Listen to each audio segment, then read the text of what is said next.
এই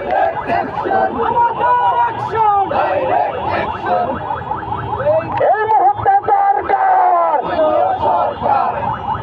এই মুহূর্তে দরকার জাতীয় ঐক্যের সরকার, এই মুহূর্তে দরকার দেশ গঠনের দরকার, দেশ গঠনের দরকার। দিল্লি না ঢাকা, দিল্লি না ঢাকা, ফ্যাসিবাদের আস্তানা, ফ্যাসিবাদের আস্তানা, এই আওয়ামী লীগের আস্তানা।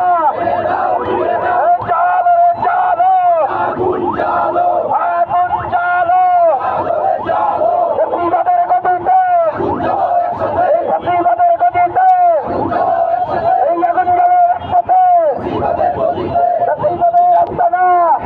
আসলে থাকাকালীন আমরা এখানে বিভিন্ন দাবি দাওয়া পেশ করতাম। বর্তমান যে সরকার, সেই সরকার আমাদের সরকার, আমাদের সকলের ঐক্যমত্যের ভিত্তিতে এই ডক্টর ইউনূস সরকারকে বসানো হয়েছে। এখনো কেন তার কাছে আমাদের দাবি দাওয়া পেশ করা লাগবে? আমরা বলার পূর্বেই তো তারা আমাদের যে মনের ভাষা সেটা বোঝার কথা দরকার ছিল। আমাদের মনের ভাষা বুঝবে।